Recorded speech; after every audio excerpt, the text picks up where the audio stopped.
الحمد لله الذي خلق السماوات والأرض وجعل الظلمات والنور ثم الذين كفروا بربهم يعدلون والسماء بنيناها بأيد وإنا لموسعون والشمس تجري لمستقر لها ذلك تقدير العزيز العليم والقمر قدرناه منازل حتى عاد كالعرجون القديم لا الشمس ينبغي لها أن تدرك القمر ولا الليل سابق النهار وكل في فلك يسبحون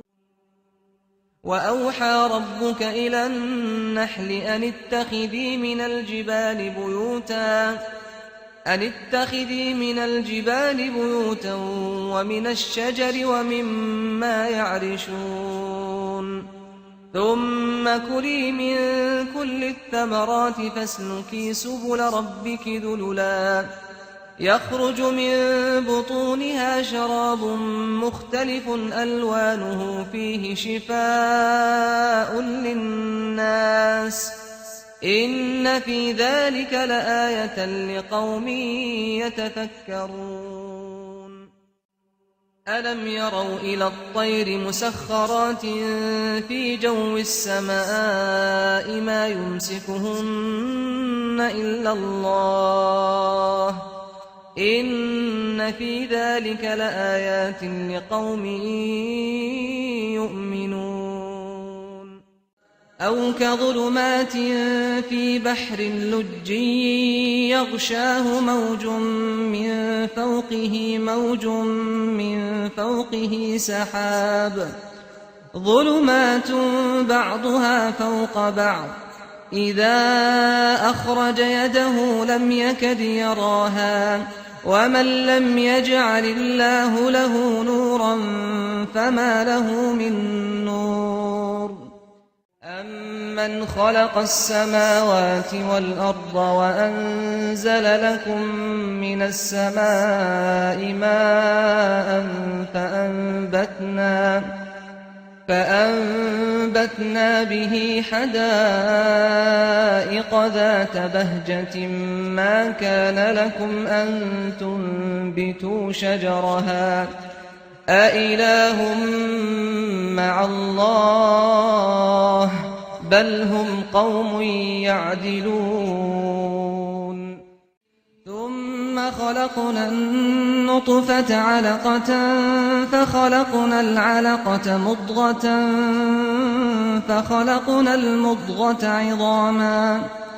فخلقنا المضغة عظاما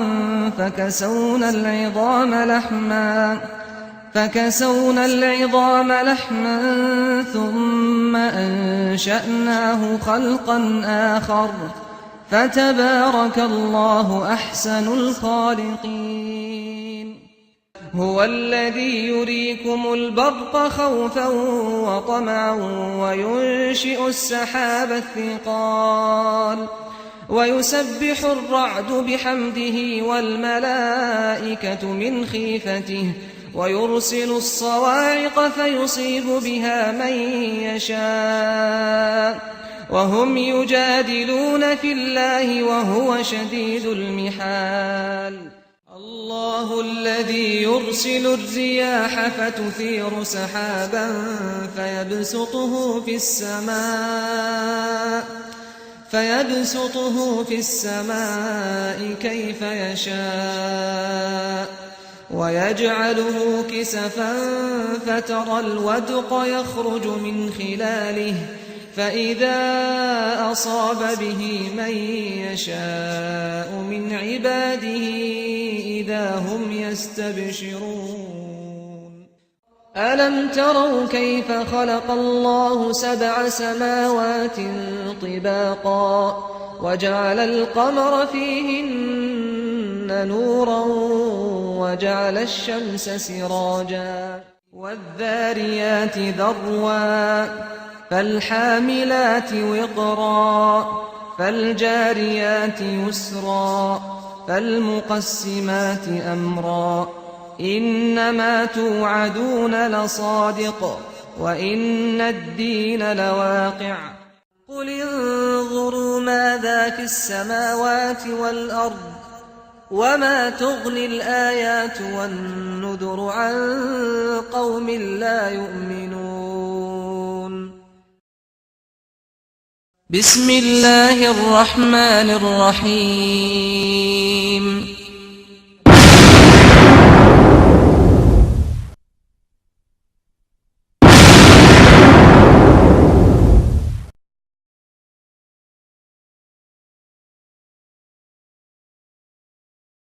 بسم الله الرحمن الرحيم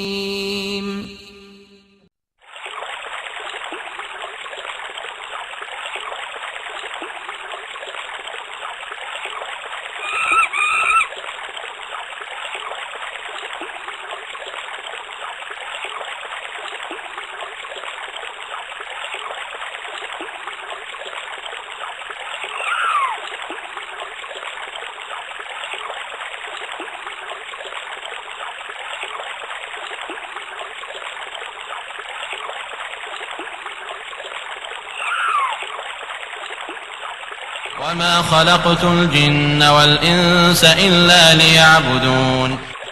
And I did not create the jinn and mankind except to worship me. إن الحمد لله حمدا كثيرا طيبا مباركا فيه. الحمد لله وكفى والصلاة والسلام على سيد المصطفى محمد رسول الله صلى الله عليه وسلم وعلى آله وأصحابه وأزواجه ومن والاه. فإن أصدق الحديث كتاب الله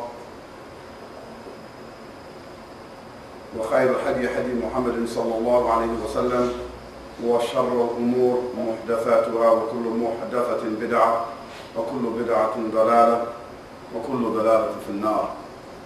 أيها الأخوة الكرام وأخوات السيدات، السلام عليكم ورحمة الله وبركاته. Again, I want to thank the Huddersfield Islamic Students Organization for this invitation. I want to thank the Muslims who have come out to support this proposition. And most of all, I want to thank the non-Muslims, however few there are, who came to hear this proposition. And I want to be understood that I'm directing most of what I have to say here, that is the energy of it and the intent of it. I'm directing that towards the non-Muslims. Why? Because we as Muslims, we should have entertained all of this. We should have considered it. We should have integrated that in our worship, in our recognition, in our practice. And what I'm doing, I'm trying to use the collective presence of the Muslims that are here, and what I've designed from a point of an argument or a proposition, and to take that energy and direct that towards the non-Muslims as for their consideration. So the intent of our proposition is to cause the non-Muslim to, one, reflect, to look into the evidences which we're going to provide. And we cannot say that what we have is an absolute truth. We believe that the guidance that the Creator has revealed to prophets and messengers from the first all the way to the last, we believe that the revelation and the inspiration and the legislation that He has given to the human beings through these prophets and messengers, we believe that this is absolute. We believe it. But we cannot transfer it to others as absolute. We have to transfer it to others as something for them to reflect upon, for them to think about, for them to absorb, and for them to select if they want. Now our proposition, the purpose of life, although we're giving it here in an intellectual environment, and most of the people here are either they're college students or they're college graduates, or they might be part of the faculty, or people who read very well and understand very well and write and communicate very well. We cannot assume also that the word purpose or the word life is understood. So in my reading of the English language and looking at various dictionaries, I've extracted a few meanings of purpose and life. And I want to use those meanings to sort of qualify what I'm going to be speaking about. The word purpose, it comes to us first as an aim, an objective. The underlying reality, a goal,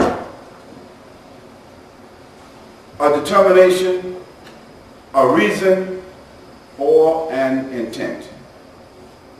So among those various meanings that we'll find if we look at 15 or 20 different dictionaries, the one that I'm going to select here to be the most relevant is the underlying reality. Underlying reality. That means not so obvious. It's the underlying. It is the reality, but not always very obvious. It's almost like death. You know, death is a reality. But it's not so obvious, because while people are living and having fun and eating and drinking and piling up and having friends and buying houses and having children and getting married and seeking their aspirations, death is there. The consideration of it is there. We're reminded of it. Sickness, you know, we start thinking a little bit more about it when we go to the hospitals or when we go to the graveyards or pass by them. Death is there, but we don't think about it. It's an underlying reality. So purpose is an underlying reality. And as for life, life is the phenomena of the world. It is also the explanation of that which exists. Life. It is also the term of a human being's experience on this earth before they meet with death. Now those are the common meanings of life. Now there are other meanings of life having to do with what we experience in the life. But those are not the broad meanings of life. So from those meanings, I think that the phenomena of this world and the explanation of the diversity of the life, this is the meaning that we want to deal with today. Now for individuals and governments, there are different shades of how we view life, how we experience life, and what we expect from life. And so I want to share those two different views, because one of our great scholars, his name was Ibn Khaldun, and some of you who are in the field of sociology or history, you will find his name being one of the major names that you cannot avoid, Ibn Khaldun. And he wrote a book which is called Kitab al-Ibar, a huge book, 27 volumes, of which most of us, we wouldn't care to read all of it. But the Kitab al-Ibar begins with a book called Muqaddimah. Muqaddimah in Arabic means an introduction. So here a man, he wrote a book about 400 pages as an introduction for a larger work called the Kitab al-Ibar. The Kitab al-Ibar is known by the sociologists and the historians of the world to be one of the most vast resources for studying the civilizations of the world. Because Ibn Khaldun was one of the first people that not only did he record history, but he began to record the anatomy of history. He spoke about the objects of history, civilizations, human behavior. He spoke of them like they were a human body. And therefore he gave characteristics, as a doctor would, for the human body, of the psychology, the embryology, the gestation, their maturity, different ideas. So we will find, using this example of Ibn Khaldun, that if we want to talk about the purpose of life and how human beings experience it, we also find out that governments are experiencing and they are executing, manifesting the same thing in a different way. So I want to talk about both of them so we understand the micro and the macro of what we're talking about. Now, the greatest component of life for human beings is freedom and liberty. Freedom and liberty. No matter where human beings are, what they own, who they are, what status they have, what's their background, whether it be intellectual or economic or political or social or cultural, regardless of who they are, what they have. If they don't have freedom, if they don't have liberty, they will want to leave from that place. Because every human being, regardless of what they own, they want freedom. Now if you look through history, the greatest struggles in the world among human beings have been for what? Freedom. What is freedom? Freedom is what you and I take for granted. It's like water that comes from the faucet. We turn the faucet on, it runs. And we leave it running sometimes. Why? Because we take for granted. Well, freedom is like that. You and I, we enjoy freedom. We enjoy freedom. We live in Great Britain, or I live in America. And we live in a society basically that provides us within its boundaries and its borders freedom. And we should never forget that. When we become somewhat irritated about their policies, about their programs, about their institutions, about their ideas, and also their oppression and their presence in our countries and things of that nature, which we should be irritated about. Transgression is transgression, crime is crime. But that is not the issue here. The issue is when you're living here in Great Britain or in America, as I do, you should never forget that you have been given, by the grace of the Creator, you have been given a freedom to dissent. You've been given a freedom to move about. You got a freedom of a passport. You can just go to the airport, buy yourself a ticket, fly somewhere, and come back again. You have the right to do that because you're British citizens. I can do that because I'm an American citizen. I would like to tell you that 8/10 of the world's population of 6 billion people, they don't have such freedom. But you take it for granted and I take it for granted because we can do that. Freedom comes at a cost, at a price. And all of us here, with whatever educational aspirations you have, intellectual aspirations, economic, financial, personal, whatever aspirations you have, without freedom, it would mean nothing. So freedom and liberty are things that all human beings want. The right to say what they want, to think what they want, to do what they want within reason, to move where they want to move, to express themselves, to design, to collect together, to invite each other, to go back and forth, to own, to aspire, to acquire, to set up, and to compete. This is called freedom and liberty. We have that, and don't take it for granted, because there could come a time when you are deprived of it, and that's when you're going to understand what it is. Now, governments, they also understand the issue of freedom and liberty, because all governments seek empowerment, liberation. Every government has evolved from another government. There's not a government in the world today that has not evolved from another government. How did they evolve from another government? At one time, they were part of another government. At a certain point, they wanted to be distinct from that government. They sought to be liberated from that government because they disagreed with certain restrictions, ideas. So they left. They separated. And at a certain point, they said, we are liberated from those restrictions. We are distinct ourselves. We are another government. And we seek our own empowerment, our own sovereignty. And that is the way governments come and go. Human beings also seek peaceful coexistence. No matter what arguments you have, what conflicts you have, what differences that you have, what fights that you have, but no matter what they are, at the end of the day, or at the end, you want some kind of resolution. Because no one wants to fight and argue incessantly. And also governments. Brothers and sisters, with this new technology that we have, I know you got a lot of nice ringtones and all that, but I would just ask you, please, everybody, let's go back to school again. Let's take out our mobile phones, let's take them out, and let's just cut them off. Or put them on that, what the other mode is called. Yeah, put them on that rhythmic, that vibrant mode, so they'll shake you up, but won't wake anybody else up. This just as a matter of respect. Don't let technology overcome the manners and protocols of our meetings. Every human being wants peaceful coexistence. We want peace. And we should want peace. Why? Because who wants conflict incessantly? No one. Governments also, they want peace. No matter wars, regional conflicts, repression, suppression, oppression, invasion, at the end, they seek some sort of resolution to bring about peace. They bring third parties.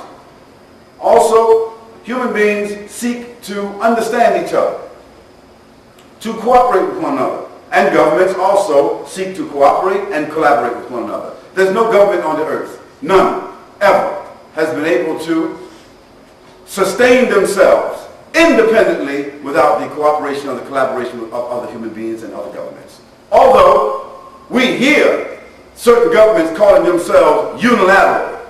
We can do whatever we want to do, and we don't have to ask anybody, and we can do whatever we want to do all over the earth, and we don't need anybody else.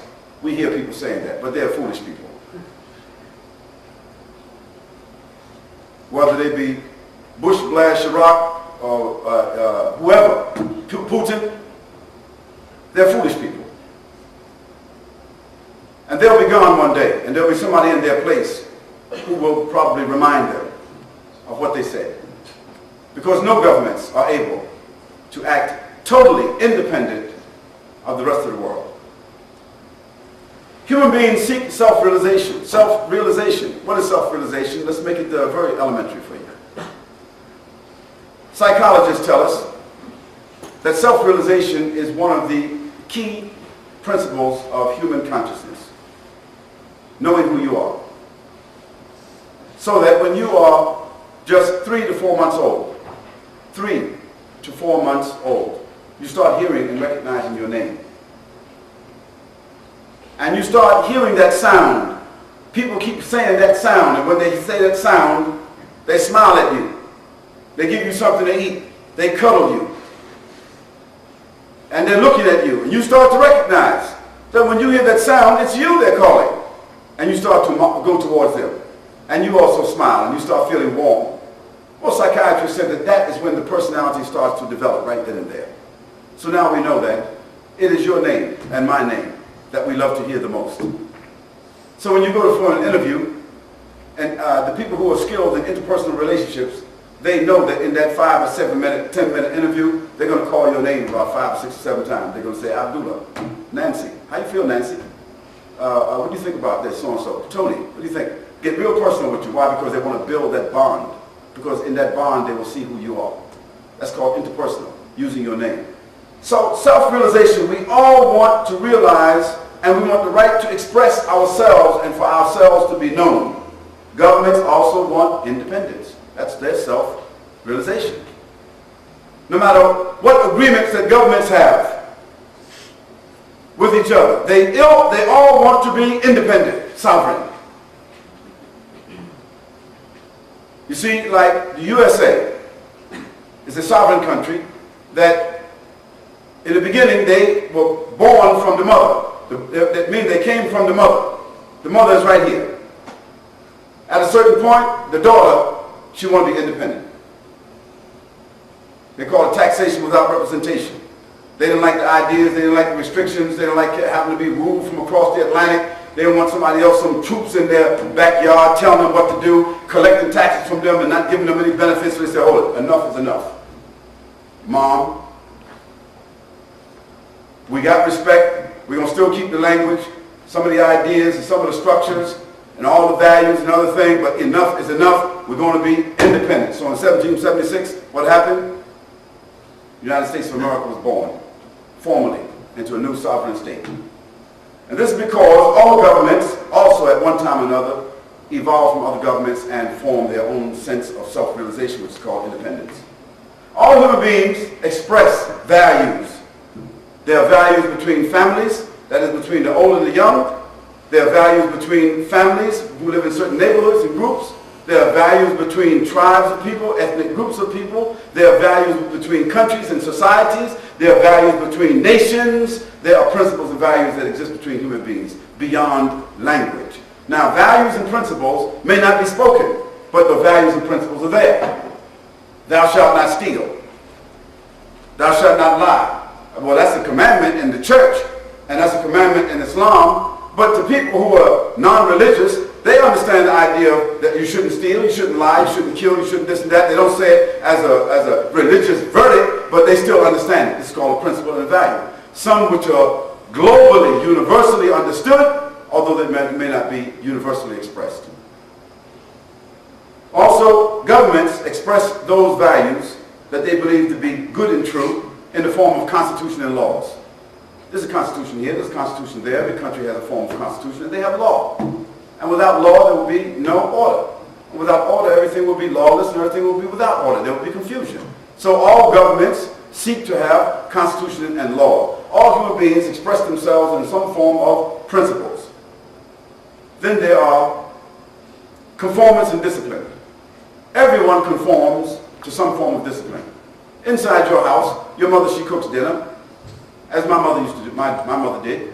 And before you sit down to the table, she says, listen, wash your hands first. You didn't say why. I mean, I didn't. It was a rule. You never sat down to the table, you understand, without washing your hands. And you ever sat down to the table and left your coat on, you said, wait a minute, put your coat up, go wash your hands, and sit down and eat. This is part of the conformance of the house. You see, so there are things that human beings establish between themselves as a matter of discipline, as a matter of conformance. That is, I don't speak to my mother and father the same way I speak to people in the street. I don't speak to my older brother and sister the way I speak to my younger brothers and sisters. I don't speak to the mayor of the city the same way I speak to my mother and father, maybe. So on and on, we see conformance. There are disciplines that all of us conform to. And in governments, there's also regulations and adjudication. So regulation are laws that you and I do not go outside of, and if we do, we become criminal. And when we become criminal, there are reprisals. There are things that we have to pay. So between human beings and governments, we see conformance and discipline, we see regulation, we see adjudication. When there are problems, conflicts, differences, there are bodies that have to adjudicate. Courts and various institutions that hear what the situation is and they evaluate it and they make what's called an adjudication.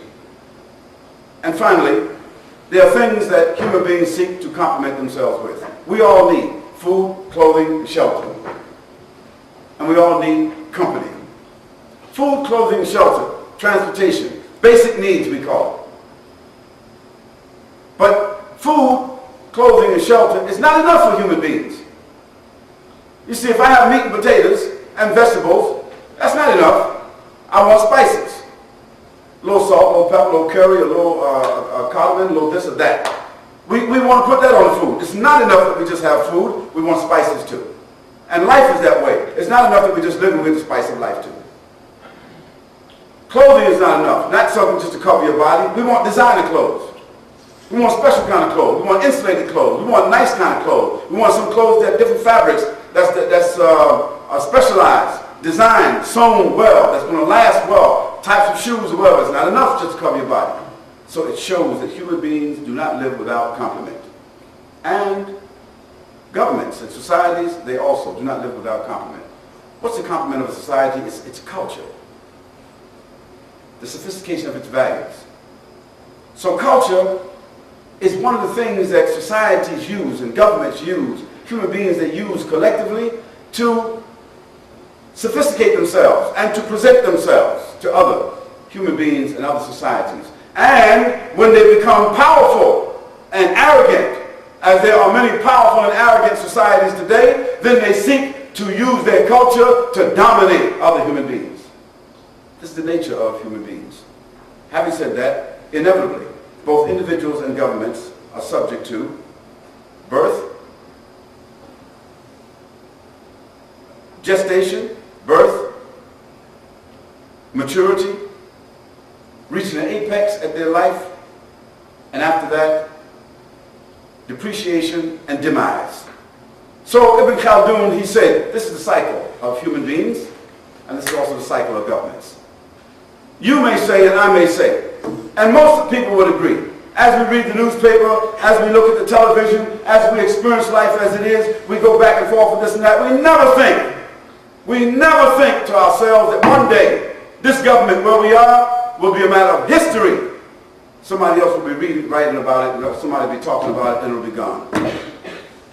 Because that's the nature of life, that everything comes and goes. And yes, this country, America, China, France, Germany, Scandinavia, whosoever they are, wherever they are, one day they will be gone. And we have to think about that.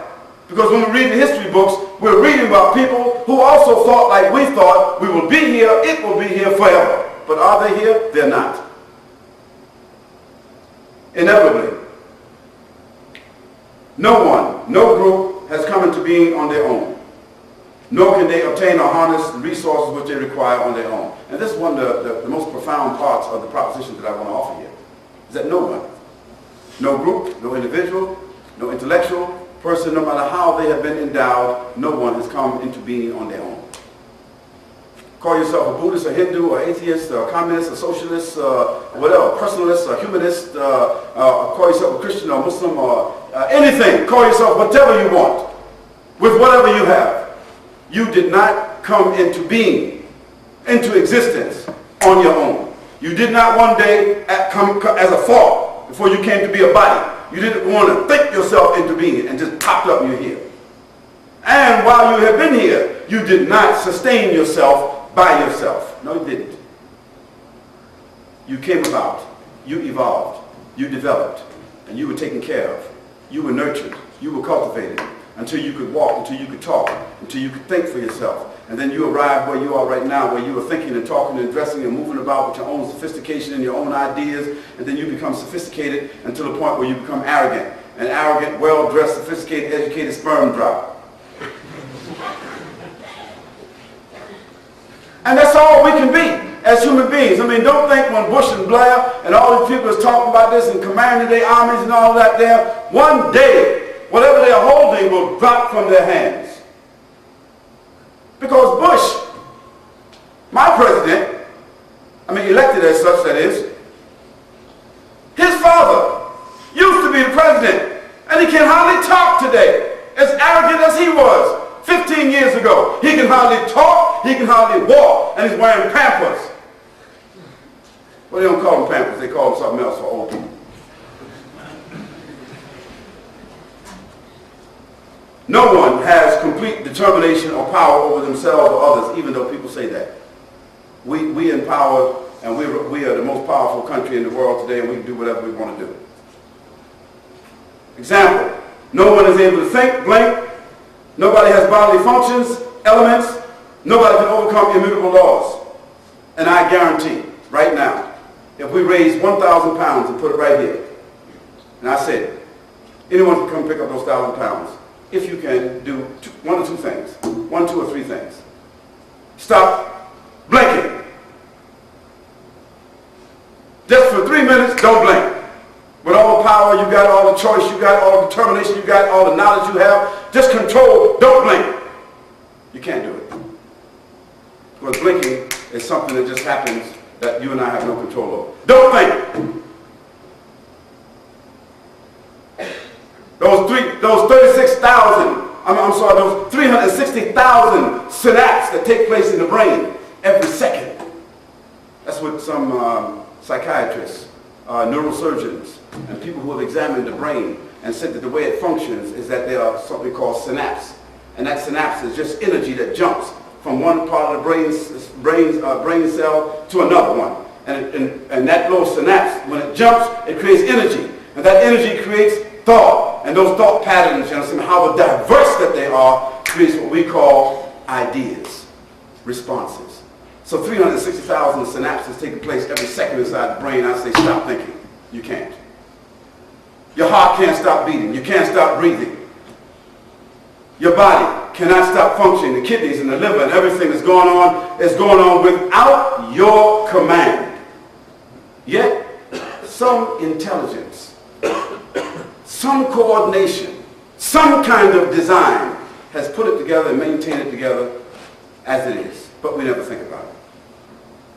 Therefore, I say to you that the micro part of this life, which is you and I, inside of us, and the macro part, outside of us, the heavens and earth, how diverse it is. And let's understand it. Let's put it into perspective. When we talk about about the heavens. We're talking about outer space. Think about it for a moment in this light. Mr. Hubble, with that powerful telescope that's just been developed, I think maybe 35 years ago, 30 years ago, Mr. Hubble, he said, we sent out a beam of light 27 years ago, and that beam of light has never bounced back to us yet. And what's the speed of light? Anybody here know the speed of light? How fast it travels? 300,000 kilometers per second. Now, if that's accurate, that's good enough for me. So if a beam of light has been traveling for 27 years and never hit anything solid and bounced back, how far would it be? Take care of that one. Well, Mr. Hubble also said that we have discovered planets, stars, heavenly objects, which are 60,000 billion years away. And we know they are that far because the light has hit them and bounced back to us, and we have measured it. And by that measurement, those are on some of the outskirts of the frontier of our imagination, he said. The frontiers of our imagination. He didn't say the frontiers of the universe, he said our imagination. That gives us an idea of really how small and minute that we are on the earth, which is the third planet from the sun. And we are 93 million miles away from the sun. And our sun is the smallest, is one of the smallest stars in the Milky Way galaxy. And it is only one of the smallest clusters of stars in the Milky Way galaxy. And the Milky Way galaxy itself has billions of stars in it. Yet the Milky Way galaxy is one of the smallest galaxies in the nebula of galaxies that's part of a greater galaxy, cluster of galaxies. And these are very small and remote. They're small and very close, as opposed to what Mr. Hubble said is on the frontiers of our imagination. So when we talk about human beings on the earth, how powerful could they be? A grain of sand on the earth, how great and insignificant could it be? Yet we know now that even a grain of sand itself has some life form in it, around it, has some energy. And now we know that the human being, if you just take our piece of skin and drop it over there and look at it underneath a light, that piece of skin itself has over 85,000 particles of DNA in it. Look at this. So from micro to a macro, we see organization. We see design. We see power. We see knowledge. We see responsibility, sustainability. And I say to you that if there's a designer that great, if the design is that tremendous, there has to be what? A designer. If the sustenance of every single thing, meaning that if everything from a micro, unseen, undiscovered, all the way to the macro, to the most profound, still yet undiscovered, two sides of the spectrum, all being sustained, all being maintained, then there has to be what? Has to be a sustainer. If it is all under control, because it's not going helter-skelter, everything we see inside of ourselves can be studied, like a discipline. Any kind of medicine or physics or embryology, psychology, numerology, astronomy, it can all be studied as a science. Why? Because it is in order, isn't it? It's in order. Because you couldn't study if it wasn't in order. If a woman cooked every day and never put the dishes and pots back, she just threw everything over on the side. Bought some new pots and pans and cooked again and threw it off to the side. After a while, she couldn't get in the kitchen. If all her spices was all up underneath those boxes and things she was throwing off to the side, she couldn't even get to mixing the different foods she's cooking because everything would be in what? Disorder. But most women, they cook and they clean. So that tomorrow when they get ready to cook and do what they gotta do, everything is what? Available, it's in order. Think about this world if it wasn't in order. Think about outside this world. How could we study it if it wasn't in order? Our bodies, how could we study it, maintain it if it wasn't in order? Everything is in order. And because it's in order, we can handle it. We can manage it. And everything is made. Made available. The rugs, the seats, the coats, the lights, you and me, everything is made. You would not say that everything just came about. I'm going to a university that just came about. No, it was built. It was made. It was designed specifically for what it is. This is a lecture theater. This is not a classroom. It was designed for what we're doing here right now. With all the multimedia complements and everything that's in here, it was designed this way. This is only a minute part of creation. So what about the greater part of creation? It also was designed, and it also has a purpose. To think otherwise is to be absurd, is to be impractical, is to be arrogant, even to the point of ignorance. One has only to look at the eyes, the tongue, the lips, the ethics, the behavior, the convictions, etc. The Creator says, وَخَلَقْنَا الْإِنسَانَ فِي كَبَدٍ in the Quran. One of the verses I'm going to transliterate for you. He said to us in the surah which is called Surah Al-Balad. He says, أعوذ بالله من الشيطان الرجيم. He said, وَخَلَقْنَا الْإِنسَانَ فِي كَبَدٍ. And we created a human being, فِي كَبَدٍ. Kabad here means in toil and struggle. Meaning human beings are always like the salmon going upstream, trying to find a way. Arguing, trying to get what they can. When you ask the person what's going on, they say, well, just trying to earn a living. How a person earning a living and they living? No, it means I'm trying to make my way in life along with other human beings, and I'm trying to compete and earn what I can earn without harming anybody, and to arrive at the highest level of sophistication, empowerment, and benefit to myself. Is that what it means? Yes. Well, this is what the Creator said. وَخَلَقْنَا الْإِنسَانَ فِي كَبَدٍ. أَلَمْ نَجْعَل لَهُ عَيْنَيْنِ وَلِسَانًا وَشَفَتَيْنِ. Do not the human beings who start struggling with all the toil and toil and struggle, competition, aspirations, do they not look at Alam Naja'alahu Ainain? Do they not consider that they have been given eyes? Here it didn't say eye. It says eyes.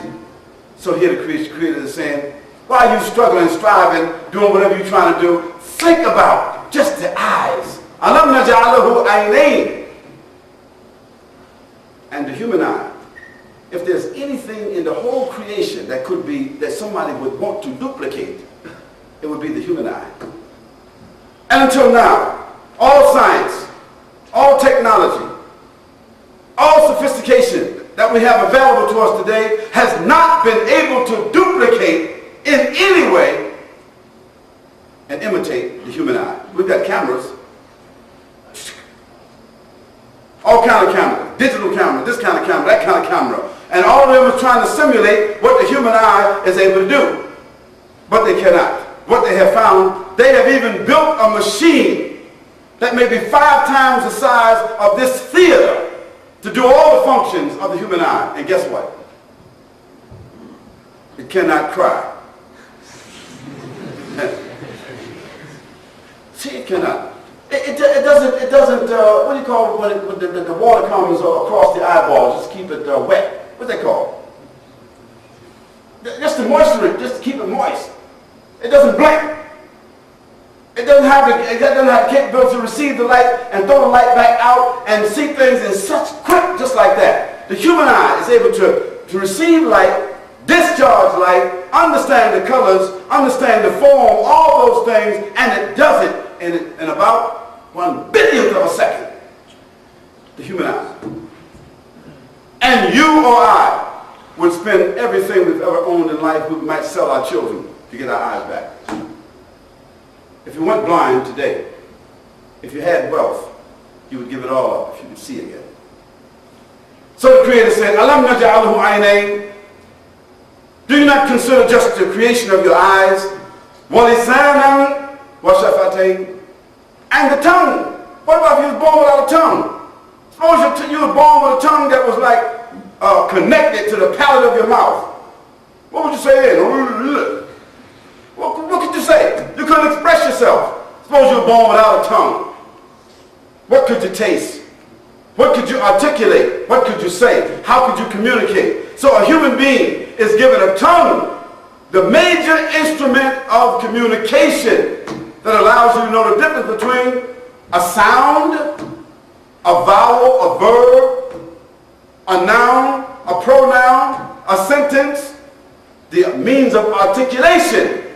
So you have been given 2 eyes and also the ability to do what? To communicate. Washafatain. Imagine a mouth with no lips. We take it for granted.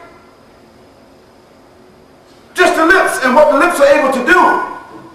And with the tongue. And so the prophet, peace and blessing be upon him, he said, if you guarantee me 2 things, I guarantee you paradise. That means that you will be accepted by God. What did he say? Guarantee me 2 things that are between 2 things.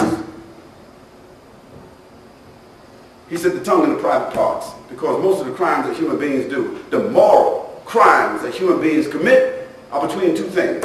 The tongue, the tongue is between the 2 lips. And the private parts are between the legs. So he said, control those 2, and I'll guarantee you, God will be pleased with you and you'll get paradise. This is what the Prophet also said.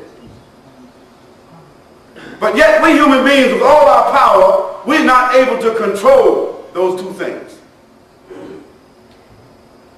He says, Alam naj'alahu aynayn wa lisanan wa shafatayn wa hadaynahum najdayn. And we have offered you guidance of 2 highways. Hadaynahum najdayn. 2 highways, whichever one you want to take. Take the highway or take the low way. That means go in the moral sense, make the right decisions, or make the immoral and make the low decisions. The low decisions lead to debasement, corruption, crime. But the highway leads to spirituality, development, goodness, the benefit for the human beings. So he said we gave you human beings the choice to take either one of them highways that you want. And this is the greatest thing in life that you and I have been given, the choice. Who gave us that choice? Your mother didn't give you that choice. Your father didn't give you that choice. Tony Blair didn't give you that choice. George Bush didn't give you that choice. You were born with the choice to go up or to go down, to do the right thing or the wrong thing, to oppress or to be just, to speak correctly or incorrectly, to speak good to the people or to curse the people, to give the people benefits and compliments of life through science and technology, or to kill the people through oppression, through thievery and other kinds of things. We have a choice as human beings. Now, we all seek careers and undertakings. This is proof. We all look for results. Nobody is here not looking for results. Nobody can say, I don't look for no results in life. I'm totally an aimless person. I'm a selfless person. I don't want nothing. I don't need nothing.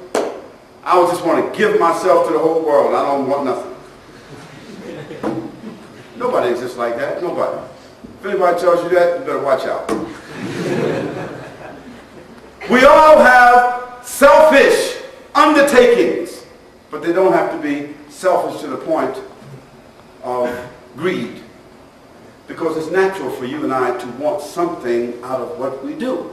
What are you going to school here for? You're not just going to school because you want knowledge. Don't tell me that. You're not going to church just because you just want to be blessed.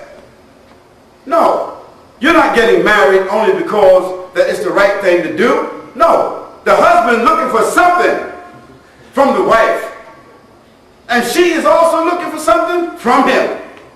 And when they come together, they should sit with somebody and agree about what they're looking for so that later on they don't have to say, well, I didn't agree to this or that. Because it's only right. Children are looking for something from their parents, and parents are looking for something from their children.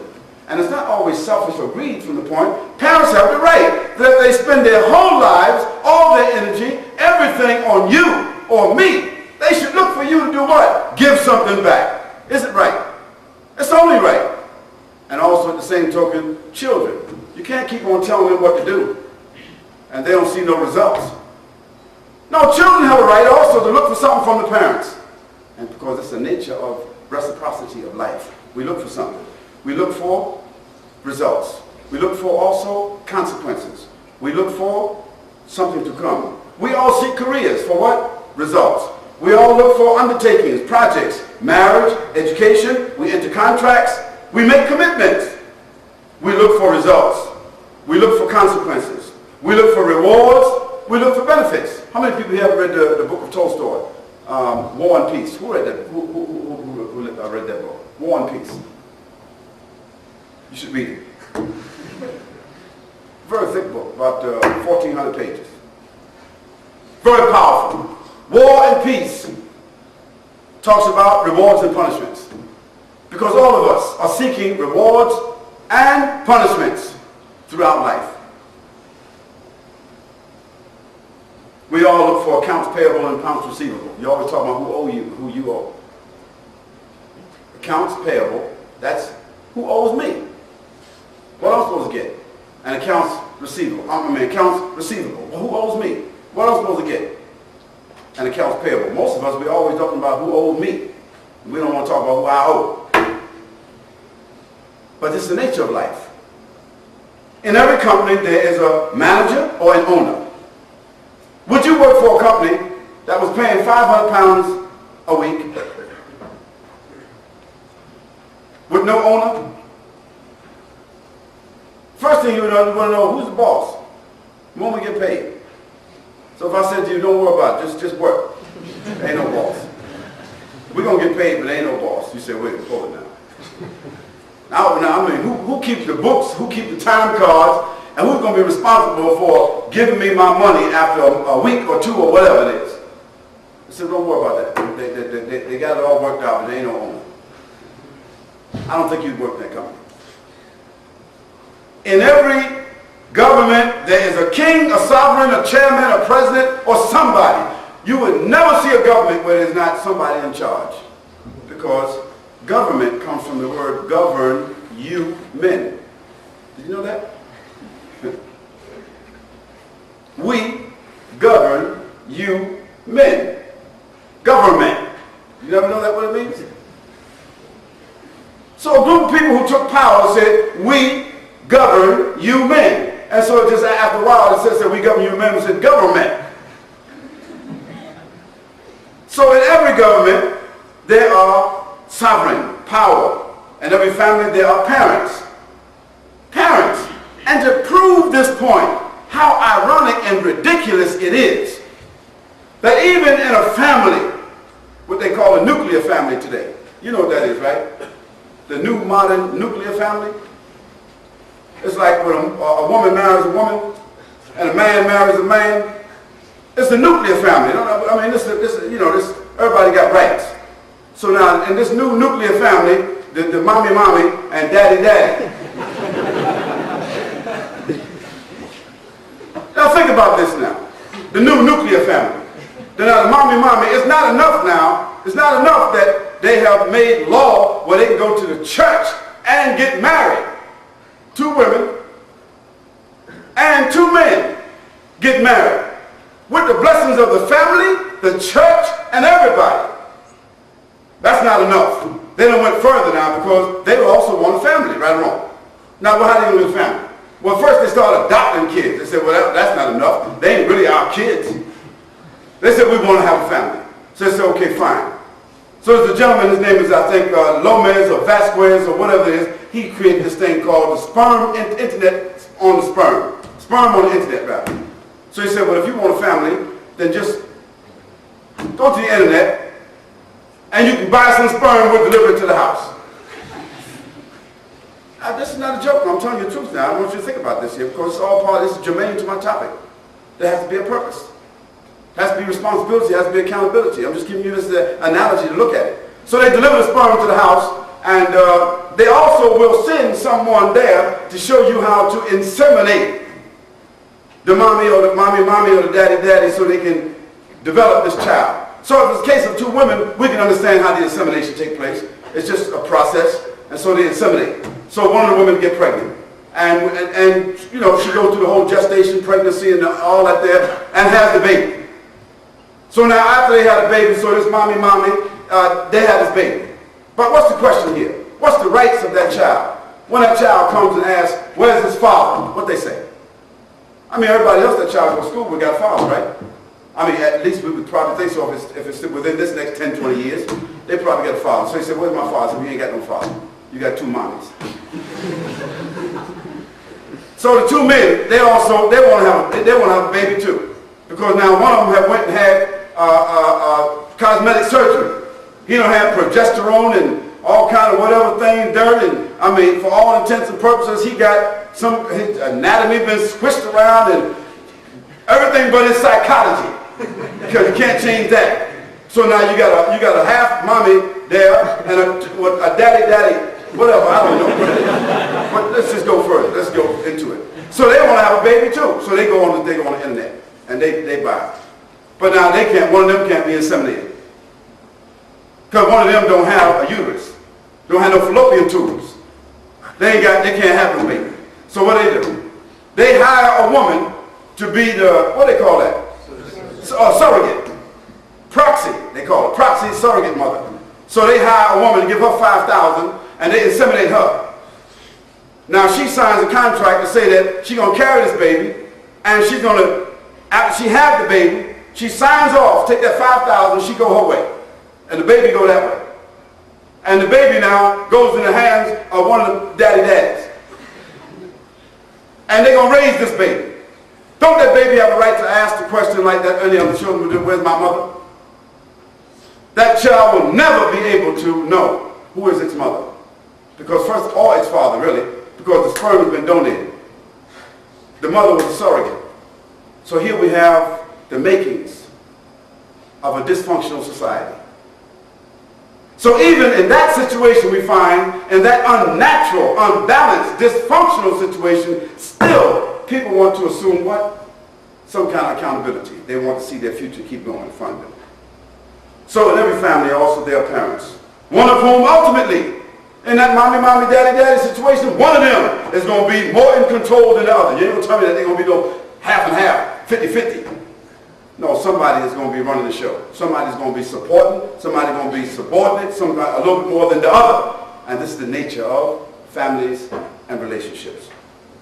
Now there are dynamics of life and the natural cause of responsibility and accountability. Nobody can say they're not responsible. Nobody can say they're not accountable. Everybody's accountable. Everybody's accountable to something or someone. And everybody's responsible to something or someone. You and I have the responsibility as being citizens of this country. They say there's two things you got to do. I don't care whatever else you do. There's two things you got to do. Do you know what that is? Well, a few things. You got to pay rent. You got to pay mortgage. You got to pay taxes. And you got to die. Now, all the other things you negotiate, you're not going to forget to pay the rent. You're not going to forget to pay the mortgage. Because if you do forget, whoever owns the house is going to remind you. And you're not going to forget to pay the taxes. Because whoever's country it is that collects the taxes, they're also going to remind you. And those houses that you live in that you don't pay the mortgage or you don't pay the rent because you have forgotten or become neglectful, you will get put out. And if you live in a country, America or anywhere else, UK, and you don't pay the taxes, you're going to jail. So, rent, mortgage, taxes, and death is definitely something that all of us have to take into consideration. Those are objects of responsibility and accountability. Now, I want to give you just back up a moment and talk about these points of reflection before I sort of like wrap up this discussion.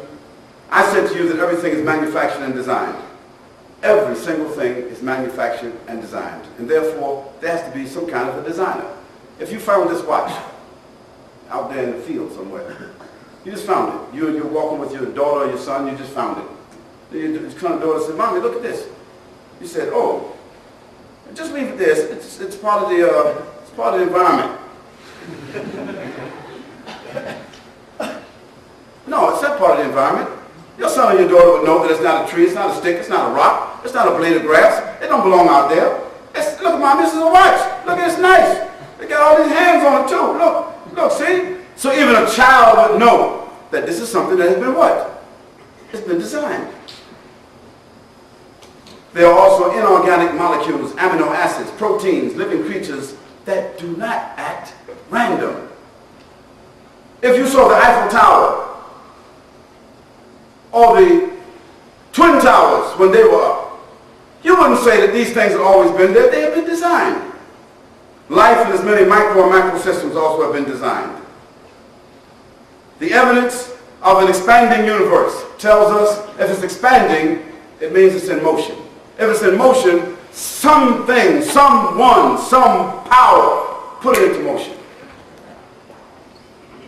There are irrefutable evidence that we have now that matter is not eternal.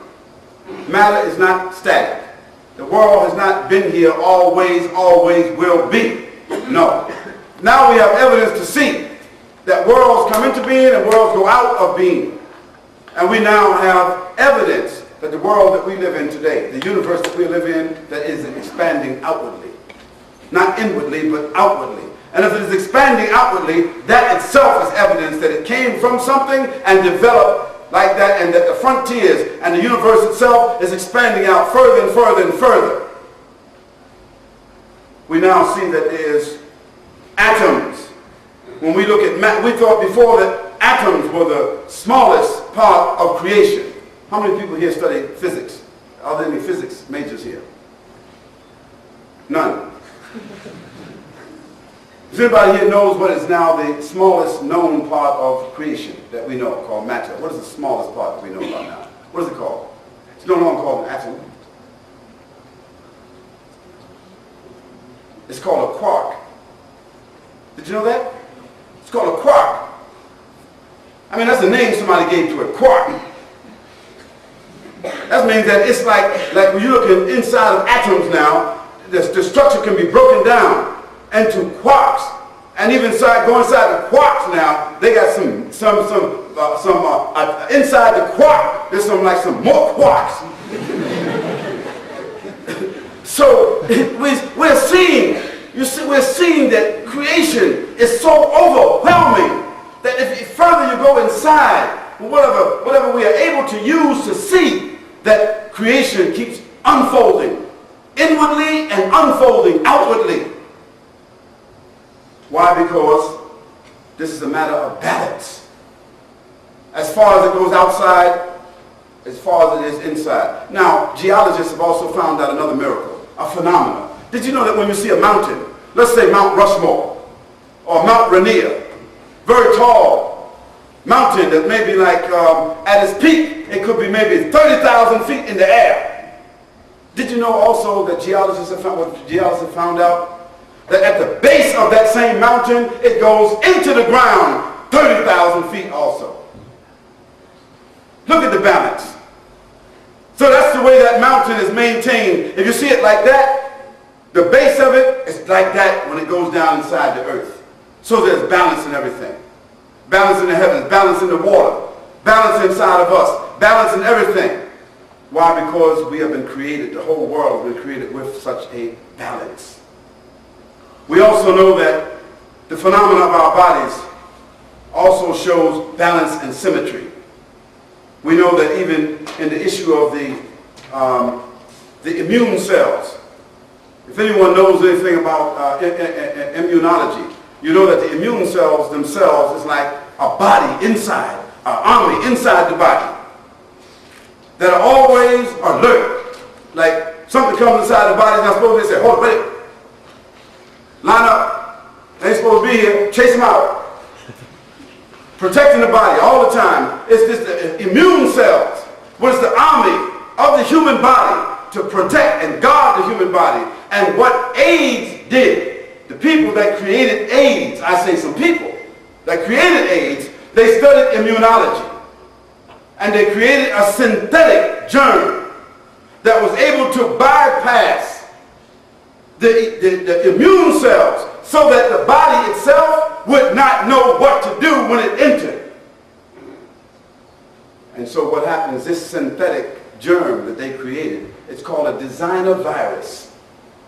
The human body doesn't know what to do when that germ comes in, so that germ is able to enter and do the damage inside the body, and you can't do anything about it. Why? Because the people that study immunology, they designed it like that, and they also designed it according to genetics. They designed it so that it would affect certain people for a longer period of time than other people. Now, is that conspiracy or not? Would you say that's a conspiracy if that's true? go to your Google Giggle, one of those search engines, and put in the smoking gun of AIDS, put in the AIDS conspiracy, put in the AIDS virus, put it in, and then read the information that's right there. That the AIDS virus was created in Fort McKinley in the United States of America, and 63,000 gallons of it was created, and it was created with by a bill that was written in 1971 with the support of the World Health Organization and 6 different countries who said that the greatest threat to Western civilization in the world was what? Overpopulation. And therefore, they said we have to find a way to depopulate the world at least by 36 million by the year 2000. Well, by the year 2000, the AIDS virus was introduced in 1976. And by the year 2000, at least 29 million people have been disseminated by the AIDS virus. And up to today, do you know how many people are disseminated by the AIDS virus every single year? 8 million. Now, that's just something for you to look into, so that you understand just how powerful that the human body is and how delicate that it is. Now, I said all these things to you because I wanted to sort of arouse your interest, for you to understand. So I say to you then, how can we think that this complex and sophisticated universe, this earth, all of these ecosystems, the creatures which are countless, how could they be the result of disorder? How could they be the result of unaccountability? There has to be a purpose. I say to you, there has to be a reason. There has to be a logic. There has to be an underlying reality. There is a responsibility, and there is most certainly an accountability, and that only stands to reason. I say to you that you and I are responsible for the houses that we live in. And I don't mean the house that you live in, I mean what houses you and I. You say, what do you mean by that? I say that you and I, we are persons. Our personality says that we are persons, but we are housed. Where are we housed at? We are housed inside of our bodies. So when you die, it is the body which dies, but the personality itself still retains some consciousness. That's why when you sleep, the body is where? Where's the body at? When you're sleeping, you're dreaming. Where's the body? Where's the body? It's laying in the bed, isn't it? But when you're dreaming, where's your mind at? Your mind is wherever your mind, your thoughts are taking you. This shows that the mind is able to separate from the body. There is a consciousness. There is a responsibility beyond just the body which houses you and I. But I say this. What you've been housed in, what I've been housed in, we've never paid any rent. You and I have never paid any rent. You take for granted that you were born. You take for granted this is you. You take for granted you got control of it. You can do whatever you want with it, but you never pay any rent. And here we're not talking about payment of rent in terms of money. No, we're saying recognize that you don't own this body. You just control it. You're responsible for it. You have some will and power over it, determination over it, but you don't own it completely. I say that when you recognize this here, that's one.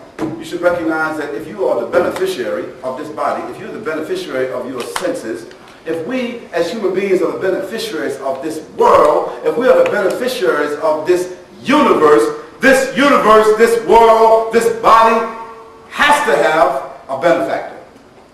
Now when we recognize that benefactor, that's the first purpose of life. Recognition. Recognition. If someone sent you a check every month to cover all your living expenses and your school expenses, but they told you, I don't really want to be known. All I want you to do is be grateful. I don't want to be known, you don't have to come and visit me, no nothing, just be grateful. You say, well, how can I do that?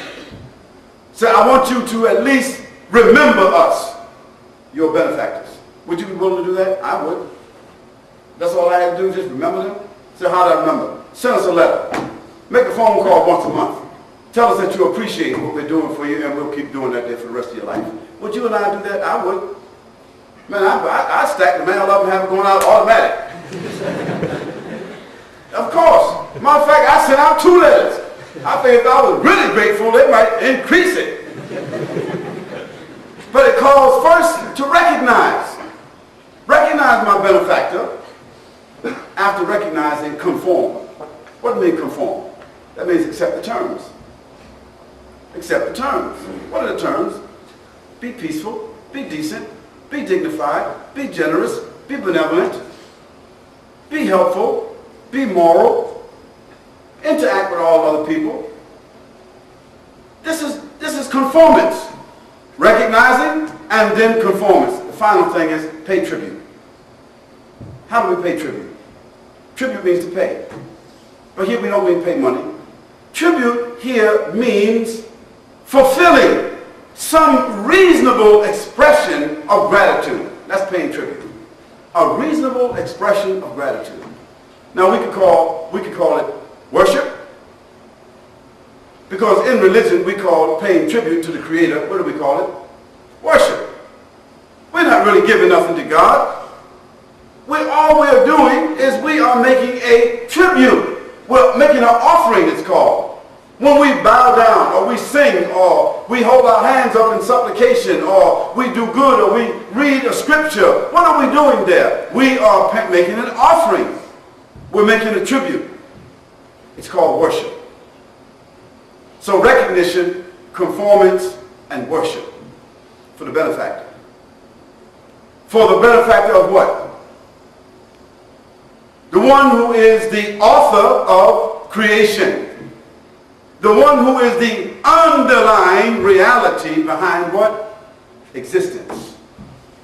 The one who is the sustainer. The one that has given you and I everything and owns everything. The one that is the controller. The one that is the designer. The one that has the supreme power. The one that has the higher knowledge. The one who is ultimately, finally, the judge. The one who will determine the final station, the final benefits, our final destinations. So the object of life, or the purpose of life, is to recognize that there's none to be worshipped, none to be recognized, none to be subordinated to, except the Creator, the benefactor, the sustainer of the human beings and all that exists. This is the purpose. Now, I say this to you, that in simple terms, it means to establish a clear relationship of recognition to the Creator. A clear relationship. Not an abstract one, a very clear one. That is to say, I am a creature, I have been created, and there is a Creator. I have been benefiting, and I am still benefiting from being a life bearer. And I am grateful. So I say thank you, and I'm grateful throughout, and I try to express the way that I live among human beings, and I try to express this when I worship God. And finally, on a daily basis, I do things that itself is an exercise of worship. I do things that is a formal offering. To do what? To develop a consciousness of spirituality. To be in union with God. It doesn't mean to be a part of God. It means that spiritually, within myself, I make a bond. I make a covenant with God. And that is called service. That's called worship. That's called tribute. To do all of that is necessary to morally interact with all other creatures and to develop harmony, peaceful coexistence, benefit, and decency. And to anticipate a final meeting and assessment with that sovereign Lord, who is also the ultimate judge and who will make a determination as to where you and I will have our final destination and where our occupations will be. Now, we should be willing as human beings to say with a clear and straightforward conviction, there is a Creator. There is a purpose for this creation, and that Creator is supreme above you and I, beyond our capabilities and imaginations, and that our purpose in this life is just as definite as the purpose of an ant, purpose of a dog or a bird. Everything has a purpose, although human beings, the difference between us and other creatures is that human beings have intellect. We have minds. We can decide. And because we have minds, we have intellect, we can communicate, we can differentiate, we can distinguish. Because of that, we human beings, unlike other creatures, we become responsible. Monkeys and apes and orangutans, primates, they're not responsible. They're not responsible. That orangutan or that gorilla that caught that child in that zoo the other day and killed it and tried to eat it. Now they stopped him from doing that, but I don't think they admonished him. I don't think that they took him to court and punished him. They didn't indict the gorilla, because the gorilla was only acting out of instinct. In its natural habitat, it would have done that to another gorilla or anything else that was moving if it was hungry, because that was a matter of instinct. But now, if there was a human being that was also hairy and muscular, and a child passed by the house and he snatched him and pulled him inside like that, well, you would convict him. You would hold that person responsible. Why? Because what's the difference between a gorilla and a human being? The gorilla is following instinct, and human beings are responsible because we have intellect. And because we have intellect, that is why I appeal to you that you should call upon your Creator with a sense of reverence, and that you should consider this proposition to recognize, to conform, and to respond to that Creator. That Creator who is the creator of everything that exists. And you should be straightforward about it.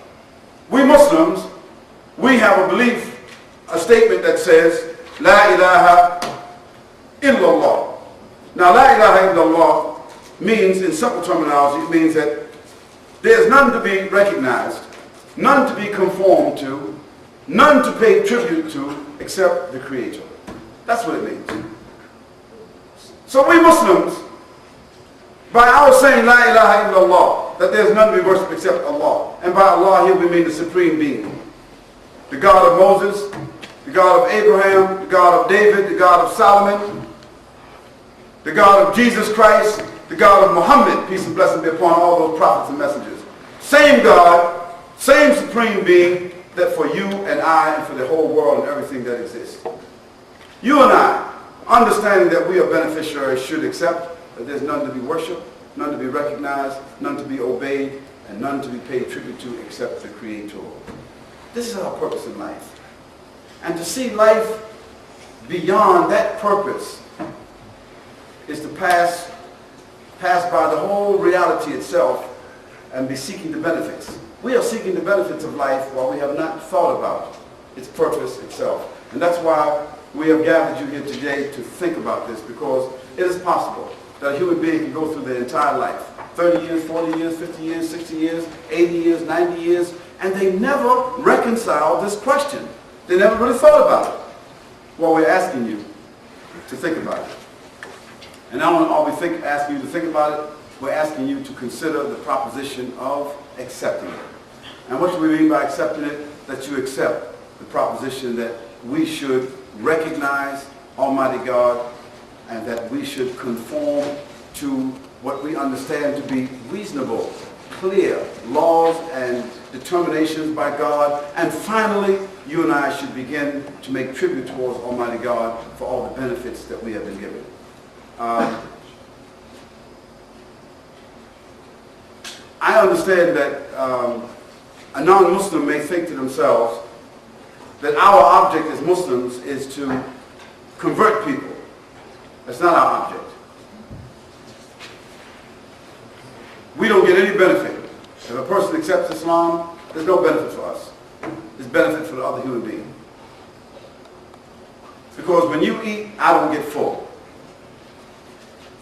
When you graduate from college, I don't become intelligent. If you buy a house and you have a car and you got a bank account, I do not become empowered. What every human being does, they do for the benefit of themselves. But you would not blame me if I helped you to find empowerment. You would not blame me.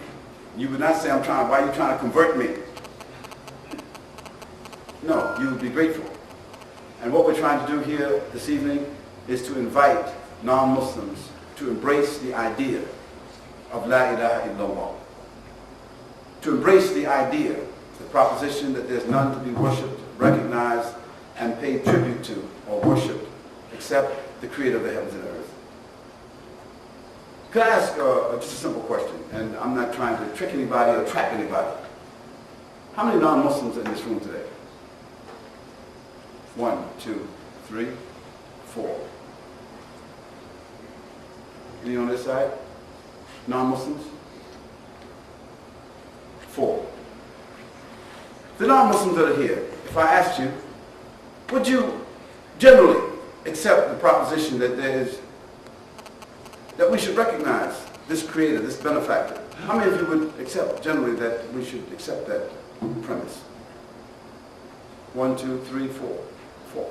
Good. And if in fact there is a supreme benefactor, so benevolent, powerful, not only should we recognize, but that we should also conform. If we knew the laws and principles which was expected of us as human beings, how to interact with other human beings and how to respond to that benefactor, should we respond according to those rules? Do you think so? 1, 2, 3, 4. Yes. And finally, would you say it is reasonable that even after recognizing and also after conforming, that for all the benefits that you are receiving, that there should be some tribute? So there should be some way that you should show an offering or some kind of tribute towards that benefactor. Would you say yes? 1, 2, 3, 4. Okay. All 4 of you have generally accepted the proposition of La ilaha illallah. Now, I'm not trying to trick anybody. I'm not trying to put something, hoodwink you or something of that nature. I'm doing what a doctor does when you go into his office. He examines you. He does what is called a diagnosis. After that, he does a prognosis. After that, what does he do? He writes a prescription, and then he gives you what's called a treatment plan. Now, when he looks in your eyes and look in your ears and stick out your tongue and he check your respiration and listen with the stethoscope and looks at this and check this and asks you what you're eating and have you had a bowel movement and are you passing urine and what color is it and this and that and are you sleeping well or what bad habits, do you smoke, do you drink? He's doing all of this to do what? To help him to make his diagnosis. And after it's all finished, he then says, I think we need to run a few more tests. So I want you to come back in. We're going to run a few tests. We're going to do some EKG or GFC or whatever. We're doing some scans and run some kind of little blood tests. And I want to check a few other things out. But in the meantime, just to give you some relief, he writes out a prescription, doesn't he? Doesn't he? I'm trying to get an agreement here. Doesn't he write a prescription? When he writes that prescription, does he write it in English? No. Because the pharmaceutical language of the world today is what? It's Latin. So you don't say to him, what are you doing? What are you writing? No. He writes it in pharmaceutical language. He tells you to go next door. Probably his cousin owns a pharmacy too.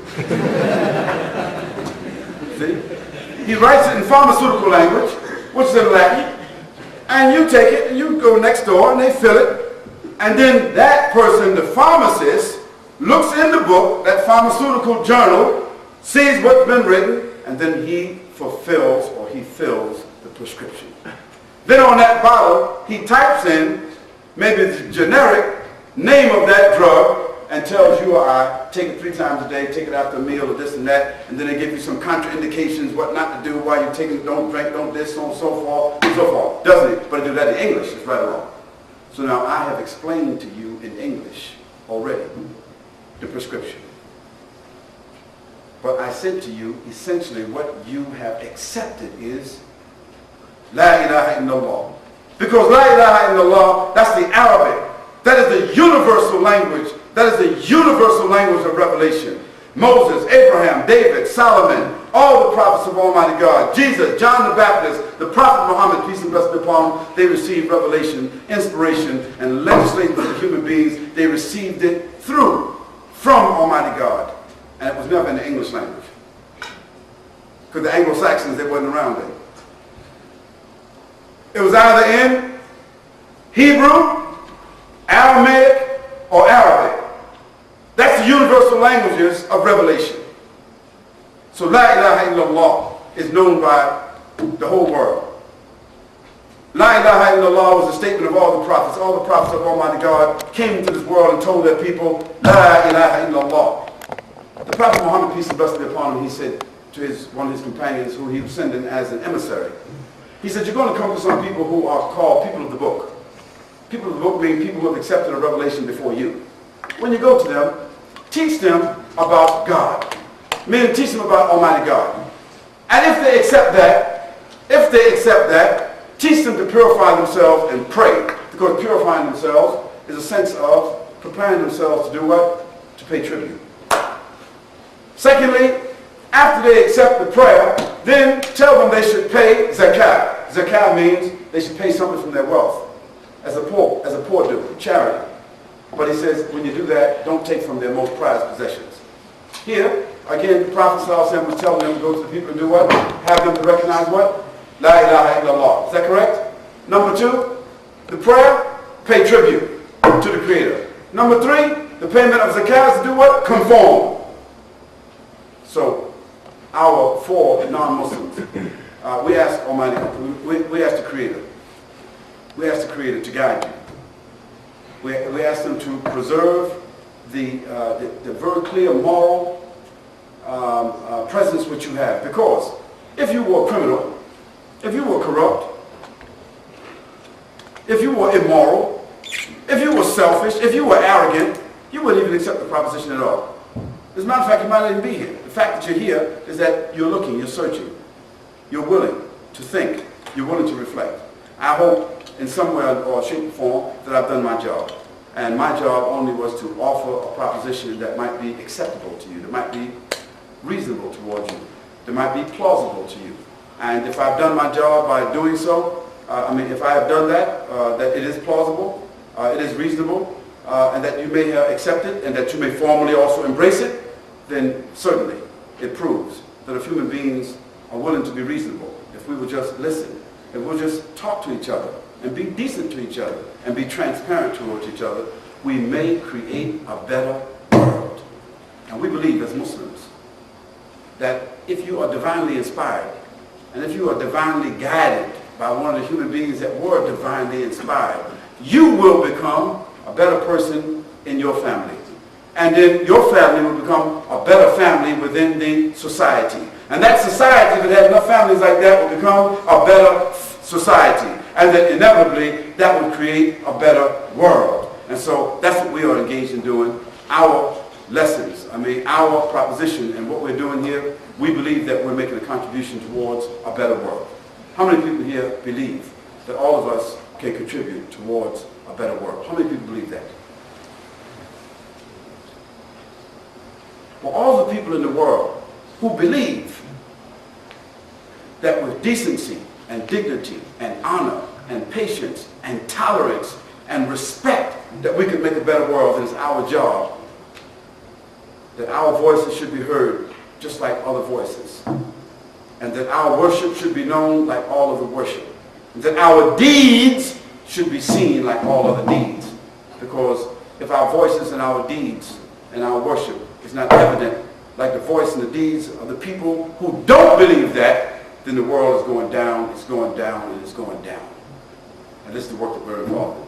I want to thank you very much.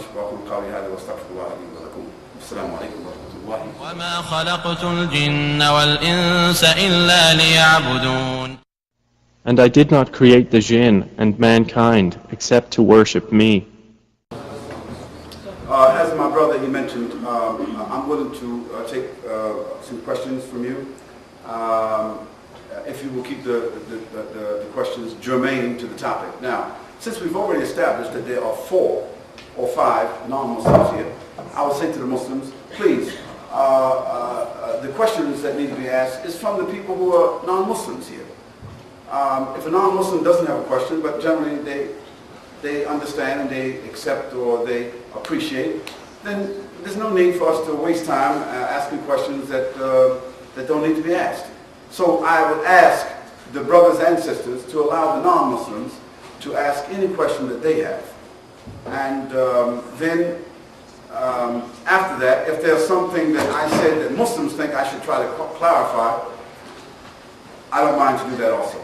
Now, you've been given some white envelopes, I think, haven't you? Have you been given some envelopes? Those envelopes, just for the sake of you knowing this, while we're thinking about the questions, the Islamic Teaching Institute has been established since 1977. Since that time, we have been working to take care of new Muslims and newly practicing Muslims throughout the world. And we have, the brother mentioned when he read that in the last 10 years that we have, by the grace of Almighty God, we've delivered about 6,000 shahadas and about 1,879 since September 11th. Well, that introduction was written about maybe 6 or 7 months ago. So actually since September 11th, we've given over 2,000 shahadas, alhamdulillah. Actually in the past 10 years, we've delivered close to 10,000 shahadas. This work is not my work, it's the work that we've been obligated to do. And alhamdulillah, by the grace of Allah, also since that was written, we have a license. It's called Channel Islam. As a matter of fact, we're waiting for our second license, which is called Purpose of Life TV. We will be launching the first Islamic, the English-speaking Islamic satellite station in the world. We'll be launching that probably in about another 60 to 90 days, inshallah. You should also know, by the grace of Allah, that we've been blessed that in the city of Coventry, we will be breaking ground to build from the ground up a 7,000 square foot Islamic broadcast center where we'll be able to actually host 50 channels. We're not asking anybody to donate towards that because, alhamdulillah, we have some investors that are going to do that. But what you can do through these envelopes, you can give your support, what you want to give towards the work that we're doing.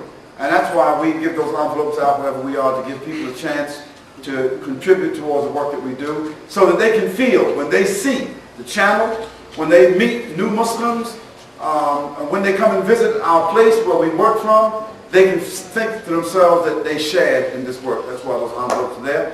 So whoever has something to give, put it in that envelope. If you have nothing to give, if you've got a prayer, blow into the envelope, seal it up, send that forward. If you don't have anything at all, not a prayer, not a dollar, or pence or whatever, then we ask you just to send the empty envelope back to us so we can recycle it. Now, for the questions, our four, I think one of our non-Muslims, he left. But we have two right in front. I don't want to put you on the spot. Do you have any questions at all for me? Can I get those questions, please? And these are the ones from the... Good. Good. Let me read that straightforward, please. He says, while accepting the proposition, how can I move from an intellectual understanding to develop a personal relationship with the Creator? That's a very good question. You know, I'm amazed. I'm really amazed. And when I go through these other questions that's probably written by Muslims, you'll see what I mean. You know, I'm amazed that non-Muslims come and they hear a lecture. And the questions they usually have are usually very clear, very direct. What you would think that a person would ask, because he's just trying to fill in the gap. That's what I understand from this question. It's a person who basically accepts the proposition, but he just wants to know that moving from an intellectual, how do I make a personal connection with the Creator? Well, making a personal connection with the Creator is, when we said La ilaha illallah, that is a personal relationship. When you acknowledge God, there is a personal way of acknowledging, and there's a one of socially acknowledging. And we should do both. When we acknowledge God socially, we do so that other human beings, we can bond with other human beings that have embraced the same proposition. But at the end of the day, when a human being is by himself or herself, that human being has got to establish a personal relationship with the Creator. You've got to acknowledge the Creator within your own self. You've got to establish a form of worship, a form of reflection, a form of doing good, paying charity, doing good acts, feeling for your neighbor, dealing with your children, keeping yourself clean, maintaining a sense of morality and dignity, and protecting the honor of that moral relationship at all costs. That's our personal relationship with the Creator. Nothing you can do for God. But you have to start with self. You cannot benefit human beings without first benefiting oneself. You cannot ennoble the world without ennobling yourself.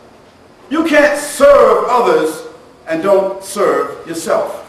So if one wants to develop a relationship with the Creator, he has said, وَمَا خَلَقْتَ الْجِنِّ وَالْإِنسِ وَمَا خَلَقْتَ الْجِنَّ وَالْإِنسِ إِلَّا لِيَعْبُدُونَ. We have not created the spirits nor the human beings except first for worship.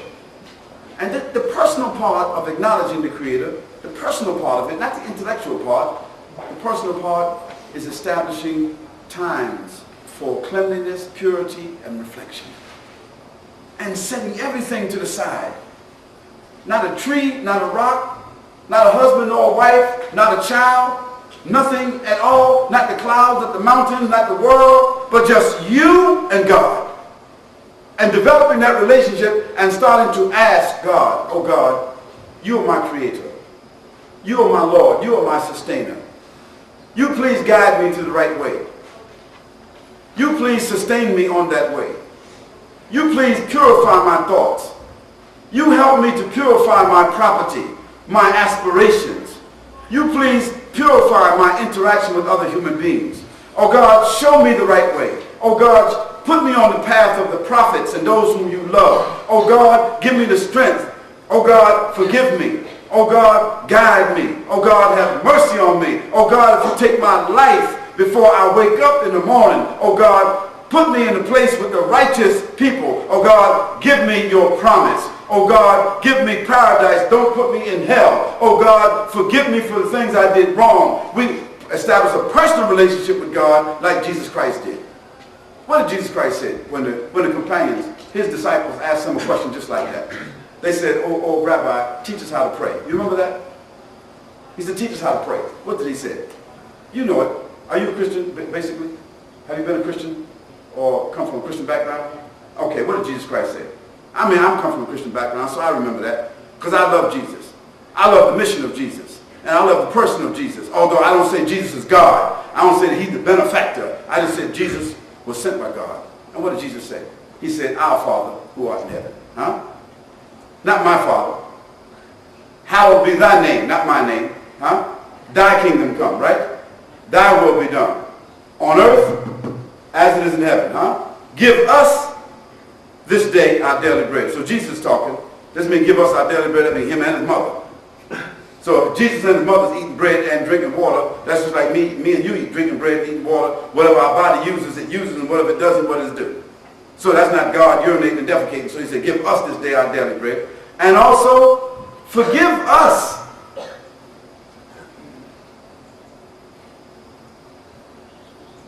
Oh, yeah. Forgive us from evil. Huh? And, no, forgive us our trespasses as we forgive those that trespass against us. Deliver us from evil. Huh? For thine is the kingdom, the power, and the glory forever and ever. Isn't that what Jesus said? So this is a personal relationship. Whether we say it in the words of Jesus or whether we say it in the words that the prophet Muhammad, peace and blessing be upon him, said. So let me recite to you what the prophet Muhammad, peace and blessing be upon him, what God revealed to him as a personal prayer. That each one of us are reciting 27 times a day. It says, Alhamdulillahi Rabbil Alameen. All praise is due to the Creator who is the sustainer of all the worlds, seen and unseen. Alhamdulillahi Rabbil Alameen. Ar-Rahman Ar-Rahim. Huh? Who is the most merciful and the compassionate. Maliki Yawmiddin. Who is also the king and the sovereign of the day of judgment. Iyyaka na'budu. To you we worship and recognize and pay tribute. Wa iyyaka nasta'in. And only you do we seek help and assistance from. Ihdina sirat al-mustaqim. Show me the straight way. That's what you're asking. Show me the straight way. Ihdina sirat al-mustaqim. The straight way of the prophets. The straight way of the guided people. The straight way of the truth. The straight way from life all the way to death and after that. Show us the straight way.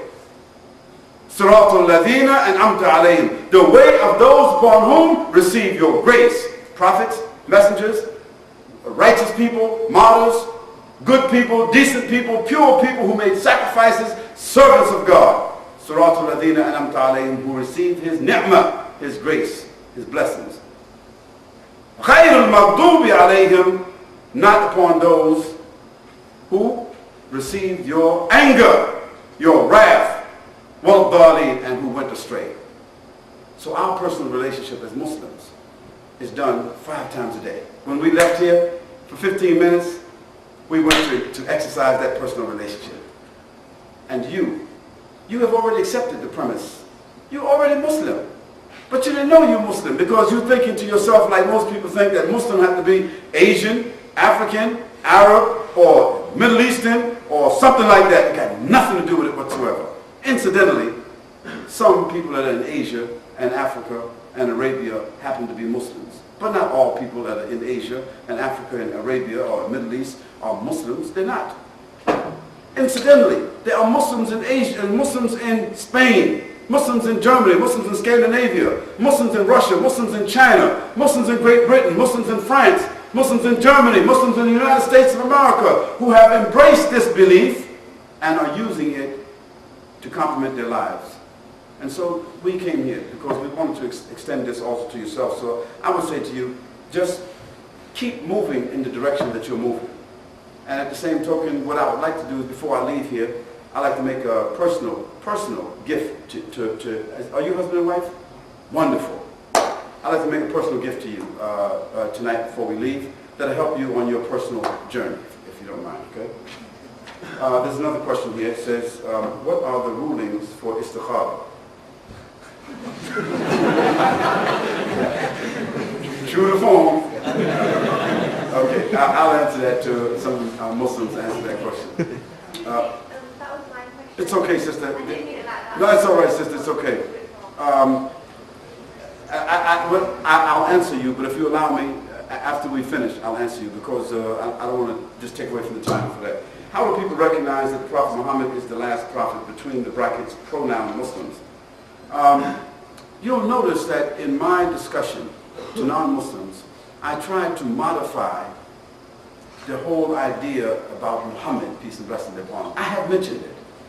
I have mentioned it in an incidental way. You know, it's like the Prophet, peace and blessings be upon him, is followed, acknowledged by 1.6 billion people in the world. And most of them don't even mind people calling us Muhammad, even though my name is not Muhammad. If somebody knows my name and say, hey, Muhammad, I say, yeah, what you need? Why? Because it's not like we worship in Muhammad. No, it's not. But our behavior, our pattern of human conduct, the guidance that we are seeking, he was the receptacle of God's revelation. And he was one of the most profound human beings that ever walked the earth.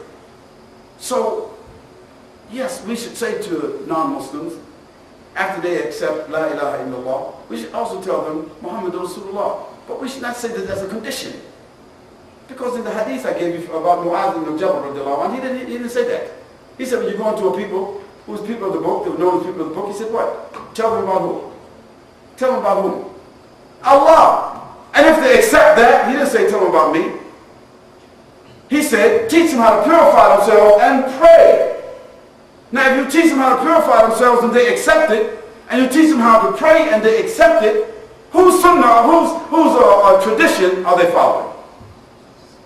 They follow Muhammad sallallahu alaihi wasallam. So, for instance, nobody has to introduce me to the queen, but I know I got to pay that.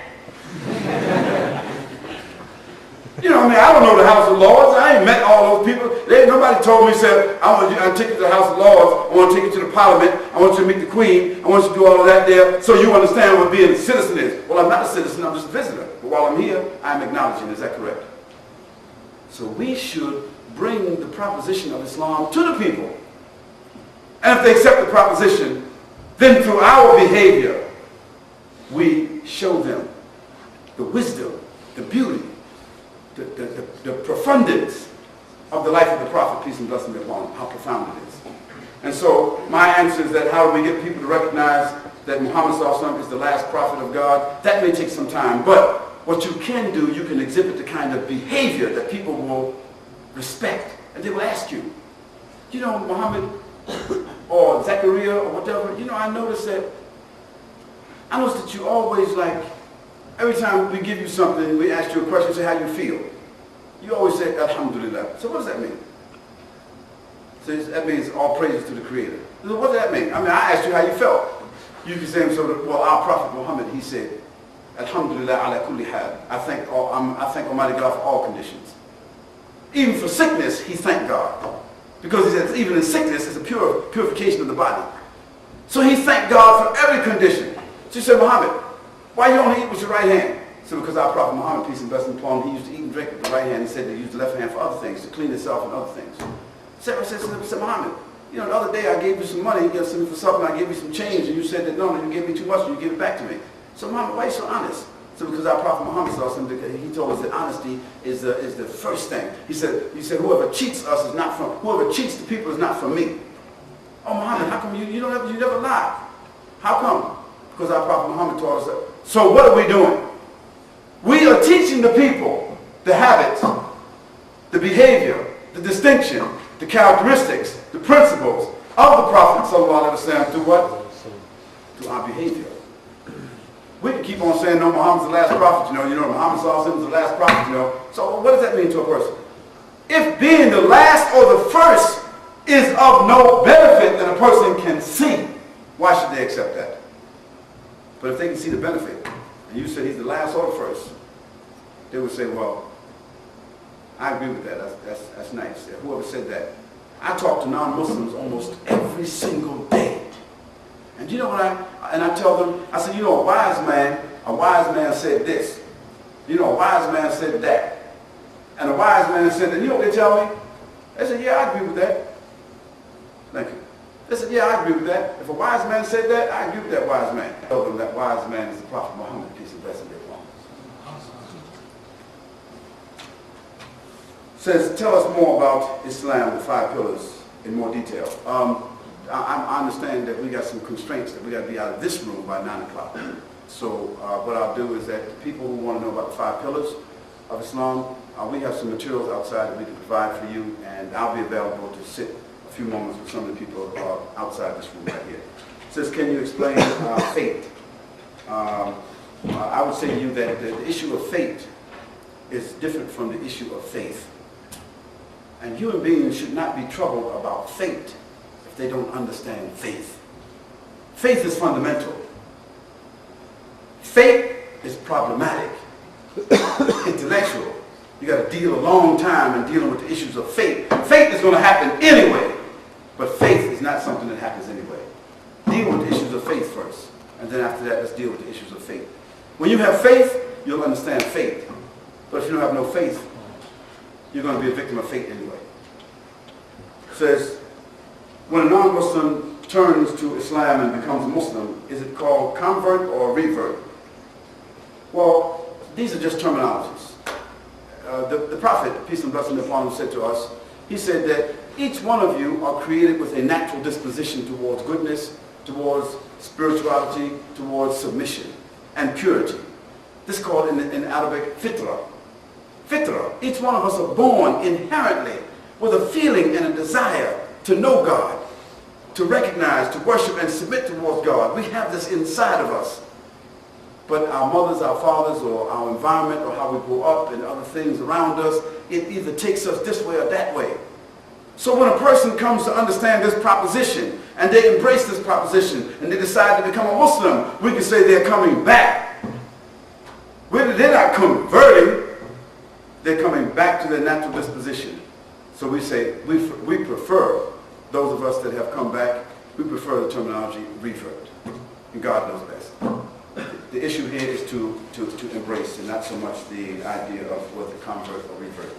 I want to thank the non-Muslims again, especially the husband and wife here who stayed with us in duration, and the young lady in the back there. and the gentleman who left a little while ago. I want to thank you very much for your toleration, for your patience, and for your sincerity. I want to thank all the Muslims for their support, for coming out. I want to thank the brothers and sisters who organized this. And certainly I don't mind coming back. This is a very beautiful institution, very nice prayer hall the brothers and sisters have. And I'm very honored to be here. And for non-Muslims, I'll be available to talk to you and give you your gift that I promised you, inshallah. Assalamu alaikum. إن في خلق السماوات والأرض واختلاف الليل والنهار لآيات لأولي الألباب الذين يذكرون الله قياما وقعودا وعلى جنوبهم ويتفكرون في خلق السماوات والأرض ربنا ما خلقت هذا باطلا سبحانك فقنا عذاب النار